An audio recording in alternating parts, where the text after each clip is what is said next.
Hello students, मी professor Mrinal Chakote. आपण safety management यातील बघा नेक्स्ट पॉईंट बघतो. तर नेक्स्ट पॉईंट काय आहे बघा, वर्क परमिट्स. वर्क परमिट्स म्हणजे काय बघायचं आहे आपल्याला. तर वर्क परमिट्स म्हणजे काय असतं बघा. Work permit is a documented format. Work permit म्हणजे काय बघा, असं एक परमिट असतं जे डॉक्युमेंटेड फॉर्मॅटमध्ये असतं. That authorised certain people to carry out specific work within a specified time frame area. म्हणजे काय बघा, वर्क परमिट हे काय आहे, एक डॉक्युमेंटेड फॉर्मॅट आहे. त्याच्यामध्ये काय केलं जातं बघा, ऑथराईज केलं जातं. काय, एक सर्टेन पीपलनी म्हणजे एखाद्या व्यक्तीकडूनच त्याचं ऑथरायझेशन हवं आपल्याला. म्हणजे असं एखादी व्यक्तीकडूनच आपल्याला काय पाहिजे की त्यांच्याकडूनच ते परमिशन भेटणार, त्यांच्याकडूनच ती सिग्नेचर भेटणार, मगच आपल्याला आपण ते वर्क करू शकतो असंच. ठीक आहे. That authorised a certain people to carry out a specific work. एका स्पेसिफिक वर्कसाठी एका सर्टेन पीपलकडून आपल्याला ऑथरायझेशन भेटणार त्या वर्कसाठी. ठीक आहे. A specific time frame and area. आणि within a specific time frame and area म्हणजे काय बघा, की वर्क परमिट म्हणजे काय आहे, एक डॉक्युमेंटेड फॉर्मॅट आहे जे एका सर्टेन पीपलकडून आपल्याला ऑथराईज केलं जातं की एका स्पेसिफिक वर्कसाठी स्पेसिफिक टायमिंगमध्ये स्पेसिफिक एरियामध्ये त्या सर्टेन पीपलकडून आपल्याला काय भेटतं की परमिशन मिळते. त्या सर्टेन पीपलकडून आपल्याला काय भेटतं की परमिशन मिळते. म्हणजेच काय, खाली दिले बघा वर्क इमेज दिली बघा, काय आहे, वर्क परमिट ॲप्रूव्ड. म्हणजे आपल्याला ॲप्रूव्ह भेटलं की ही गोष्ट करण्यासाठी तुम्हाला काय मिळालं, ॲप्रूव्ह मिळालं. म्हणजे काय की वर्क परमिट म्हणजे काय असणार आहे की एखादी वर्क करण्यासाठी, एखादा टास्क कंप्लीट करण्यासाठी आपण एखादा ऑथराइज्ड कोण XYZ पीपल आहे तर त्या पीपलकडून तो टास्क कंप्लीट करण्यासाठी एका स्पेसिफिक टाईममध्ये एका स्पेसिफिक एरियामध्ये ते वर्क आपण काय करू शकतो, कंप्लीट करण्यासाठी त्यांच्याकडून आपण काय घेतलं, परमिशन घेतली. म्हणजेच काय, वर्क परमिट. ठीक आहे. तर बघा, work permit is a documented format that authorised certain people to carry out specific work within a specific time frame area. ठीक आहे. It set out the precautions required to complete the work safety based on a risk management. म्हणजे काय केलं जातं, काय काय आहे बघा, की काय केलं जातं की त्याच्यामध्ये काय की सेफ्टी मॅनेजमेंट आणि वर्क सेफ्टी. तर ह्या गोष्टी त्याच्यामध्ये काय केलेल्या जातात बघा, की ह्या गोष्टी त्याच्यामध्ये सेट आउट केलेल्या असतात. आणि ह्या गोष्टीसाठी त्यांच्यामध्ये काय केलं जातं बघा, प्रिकॉशन्स रिक्वायर्ड आहेत. कशासाठी, वर्क सेफ्टी आणि रिस्क मॅनेजमेंटमध्ये. ठीक आहे. लक्षात आलं. वर्क परमिट्स म्हणजे बघा, म्हणजे आता बघा रेग्युलर एक्झाम्पलचं तुम्हाला फॉर एक्झाम्पल देते बघा. आता बऱ्याच ठिकाणी असे पोस्टर असतात बघा की हॅपी बर्थडे वगैरे, किंवा इकडून ह्याच्यासाठी निवड झाली. मग त्याच्यासाठी काय असतं, जिथं तो पोस्टर लावणार आहे तो एरिया कुठल्या हद्दीत येतो, त्या गावाच्या.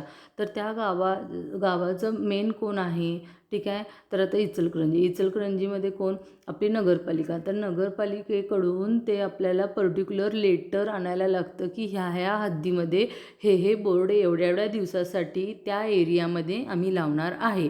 आणि त्यांच्याकडून परमिशन भेटल्यानंतर मग आपण काय करू शकतो बघा, ते बोर्ड तिथं लावू शकतो. समजलं. फॉर एक्झाम्पल त्यालाच आपण काय म्हणतो बघा, वर्क परमिट्स. त्यालाच आपण काय म्हणतो, वर्क परमिट. मग ह्या गोष्टीसाठी काय रिक्वायर्ड आहे, वर्क सेफ्टी आणि रिस्क मॅनेजमेंट. ह्या दोन्ही गोष्टी तिथं काय आहेत बघा, प्रिकॉशन घेणे रिक्वायर्ड आहे. ह्या दोन्ही गोष्टीचं प्रिकॉशन घेणे तिथं काय आहे, रिक्वायर आहे. लक्षात आलं. ठीक आहे. त्यानंतर नेक्स्ट पॉईंट काय आहे बघा, वर्क परमिटमध्ये नेक्स्ट पॉईंट म्हणजे काय आहे बघा, futures of permit to work system. Futures of permit to work system. तर कुठले काय फीचर्स आहेत बघा, कशाचे, permit to work system. Permit to work सिस्टीमचे जे फीचर्स. ठीक आहे. तर फर्स्ट काय बघा, a standard operating procedure. A standard operating procedure. तर स्टँडर्ड ऑपरेटिंग प्रोसिजर तिथं यूज केली पाहिजे. म्हणजे जी काय आपली प्रोसिजर असणार आहे तर ती काय पाहिजे बघा, स्टँडर्ड हवी. ठीक आहे. त्यानंतर बघा equipment and tools be used. Equipment and tools पण त्याच्यामध्ये काय केलं पाहिजे, यूज केलं पाहिजे. हजर्ड अँड रिस्क असेसमेंट, जो काही आपला धोका आहे आणि जो काही आपली रिस्क आहे, हजर्ड आणि जो काही रिस्क आहे तर त्याचं पण तिथं काय केलं पाहिजे बघा, असेसमेंट केलं पाहिजे. म्हणजे त्या गोष्टी पण तिथं मूल्यांकन केलं पाहिजे. ठीक आहे. त्यानंतर बघा काय आहे, required precautions, mitigating actions and control measures. म्हणजे जी काही रिक्वायर्ड आपली प्रिकॉशन आहे, त्यानंतरनं ज्या क्रिया करणे गरजेच्या आहे, म्हणजे कमी करणे गरजेच्या आहेत क्रिया, किंवा जे काही कंट्रोल मेजर करायचं आहे, तर ह्या सगळ्या गोष्टी पण काय आहेत बघा, रिक्वायर आहेत. काय काय, एक म्हणजे प्रिकॉशन्स, कोणती प्रिकॉशन घेणे तिथं गरजेचं आहे, कोणती क्रिया तिथं कमी करणे गरजेची आहे, आणि कोणती उपाययोजना करणे गरजेचे आहे, कंट्रोल मेजर्स. तर ह्या गोष्टी पण तिथं काय आहेत बघा, आवश्यक आहेत, रिक्वायर आहेत. ठीक आहे. The permit issue extension and withdrawal detail. Permit issue extension and withdrawal details, म्हणजे जो काही आपल्या परमिशनचा इश्यू आहे. ठीक आहे. म्हणजे कुठून आपण परवानगी घेणार आहे, तर परवानगीची जी काही मुदत असेल, ठीक आहे, तर ती मुदत, त्यानंतरनं एक्सटेन्शन किंवा ते मुदत वाढ वगैरे असेल, विस्तार करणे वगैरे असेल ते, आणि विड्रॉल म्हणजे जर सपोज आपल्याला काय करायचं असेल, माघार घ्यायचे तपशील वगैरे असेल, तर ह्या सगळ्या डिटेल्स पण तिथं काय करणे गरजेचे आहेत. ठीक आहे. The names and signature of those who are responsible for the job. तर ह्या जॉबसाठी कोण रिस्पॉन्सिबल आहे, तर त्यांचं नेम आणि त्यांचं सिग्नेचर हे पण काय आहे बघा, त्याच्यासाठी इम्पॉर्टंट आहे. ठीक आहे. The toolbox stock signed by all workmen. म्हणजे जो काही टूलबॉक्स स्टॉक आहे, तर ते काय केली पाहिजे बघा, ऑल वर्कमेन जो कोणी आहे, तर सगळ्यांनी त्याच्यामध्ये काय केली पाहिजे बघा, साईन केली पाहिजे. टूलबॉक्स स्टॉकमध्ये ऑल वर्कमेननी काय केली पाहिजे, साईन केली पाहिजे. तर हे काय आहेत बघा, परमिट टू वर्क सिस्टीमचे हे फीचर्स आहेत. परमिट टू वर्क सिस्टीम्स काय, की जे काय प्रोसिजर आहे, तर ते स्टँडर्ड ऑपरेटिंग प्रोसिजर यूज केली पाहिजे. टूल्स आणि इक्विपमेंट्स पण त्याच्यामध्ये यूज असणार आहेत. हजर्ड्स आणि रिस्क असेसमेंट केलेले असणार आहे. जी काय प्रिकॉशन असेल, मिटिगेटिंग ॲक्शन असेल, कंट्रोल मेजरमेंट असेल, हे पण त्याच्यामध्ये रिक्वायर्ड आहे. Permit issue, extension, withdrawal details. त्यानंतरनं बघा, जो कोणीही रिस्पॉन्सिबल आहे त्या जॉबसाठी, तर who are responsible for the job, तर त्याची नेम आणि सिग्नेचर पण तिथं लागणार आहे. त्यानंतरनं टूलबॉक्स स्टॉकमध्ये सगळ्या वर्कमेनचं सिग्नेचर गरजेचं आहे. तर हे सगळे काय आहेत बघा, परमिट वर्क सिस्टीमचे फीचर्स आहेत. परमिट टू वर्क सिस्टीमचे हे काय आहेत बघा, फीचर्स आहेत. ठीक आहे, लक्षात आलं. त्यानंतर नेक्स्ट पॉईंट काय बघा, व्हेअर वर्क परमिट निडेड.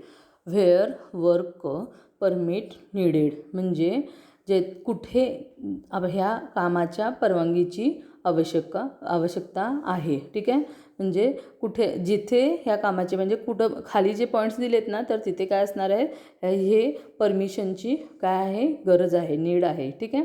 तर बघा, work which may adversely affected the safety of person, the environment or the plant. म्हणजे जो कोण वर्क्स विच मे म्हणजे ज्या कर्मचाऱ्यांच्या, जे काही आपले कर्मचारी आहेत, तर त्या कर्मचाऱ्यांच्या सेफ्टीसाठी आपण काय केलं पाहिजे बघा, कोणता पण विपरीत परिणाम होऊ शकतो. बरोबर आहे. अशा ठिकाणी सुद्धा वर्क परमिटची गरज आहे.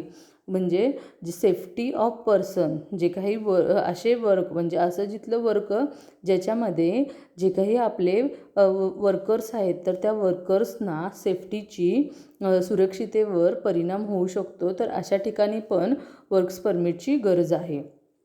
म्हणजे काय बघा, the environment or plant,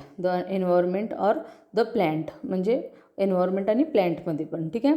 high risk or non routine activity which will require some form of period to work कमिसिंग्स.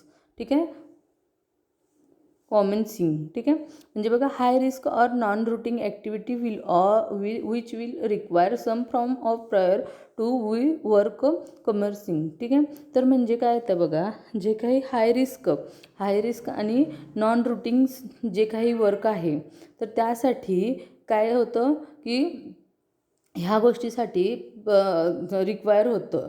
म्हणजे हाय रिस्क आणि नॉन रूटिंग ॲक्टिव्हिटीसाठी some from of the prior to the work कमर्सिंग.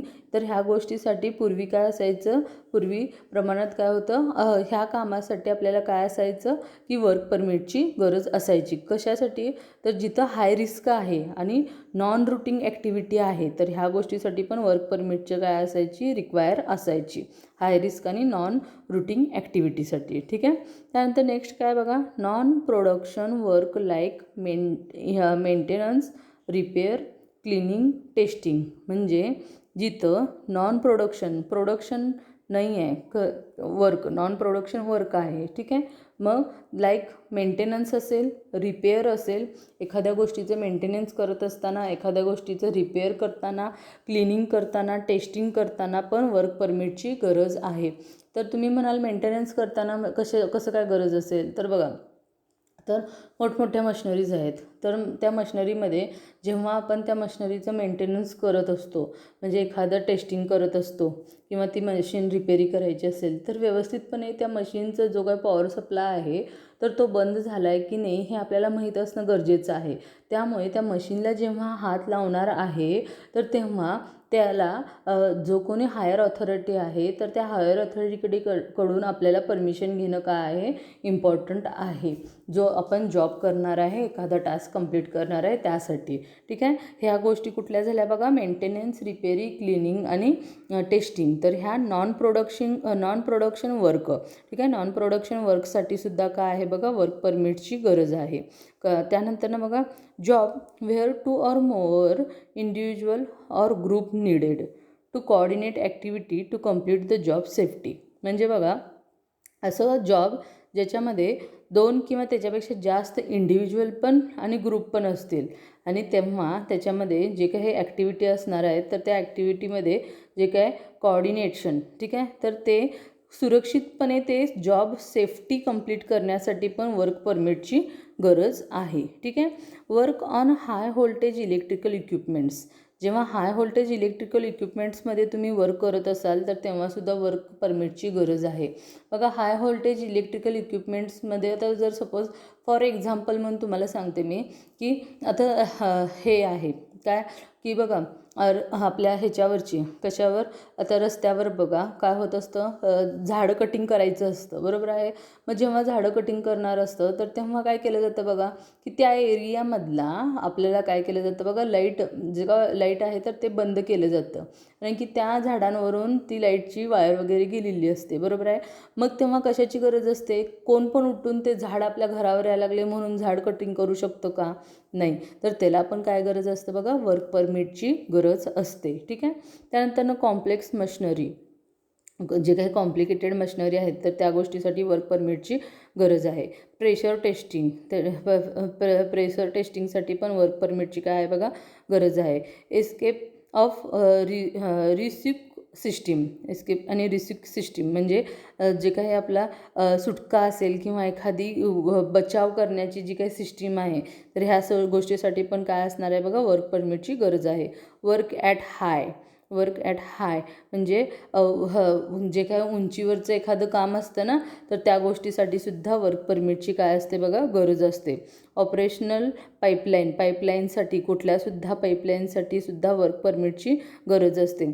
तुम्हाला आता pipeline हवी आहे नदीवरून, तर तुम्ही डायरेक्टली नदीवरून जाऊन खड्डा खणून पाईपलाईन घेऊन येऊ शकता का, नाही. तर तुम्हाला काय गरज असते, की एक परमिशन घ्यायला लागते. तिथून कुठल्या एरियातून घेणार, त्या एरियातूनच तुम्ही ते पाईप व्यवस्थितपणे आपल्यापर्यंत काय करू शकता, आपल्या शेतापर्यंत घेऊन येऊ शकता. ठीक आहे. Work near work near energised lines. ठीक आहे. तर म्हणजे एनर्जाइज्ड लाईनसाठी सुद्धा वर्क परमिटची काय आहे, गरज आहे. ठीक आहे. त्यानंतर should not be use for all activity if not necessary. म्हणजे ज्या काही गोष्टी आवश्यक नसल्यास सर्व जे काही आपल्या ॲक्टिव्हिटी आहेत तर त्या ॲक्टिव्हिटीसाठी आपण आवश्यक नसल्यास सर्व काही आपल्या ॲक्टिव्हिटी आहेत तर त्या आपण काय करू शकतो, वापरल्या जाऊ शकत नाही. म्हणजे इफ नॉट नेसेसरी, गरज नाही आहे, ज्या ज्या ॲक्टिव्हिटीसाठी आपल्याला आवश्यक नाही आहे तर ह्या ॲक्टिव्हिटीसाठी काय वापरला जाऊ शकत नाही आपण. ठीक आहे, म्हणजे छोट्या छोट्या गोष्टी आहेत तर त्या गोष्टीसाठी वर्क परमिटची गरज नाही आहे तर त्या ॲक्टिव्हिटीसाठी आपण वर्क परमिट यूज करत नाही. लक्षात आलं? काय काय सांगितले बघा. कुठं कुठं वर्क म्हणजे जे कुठल्या कुठल्या कामाच्या परवानगी आवश्यक आहे बघा, वर्क परमिट निडेड.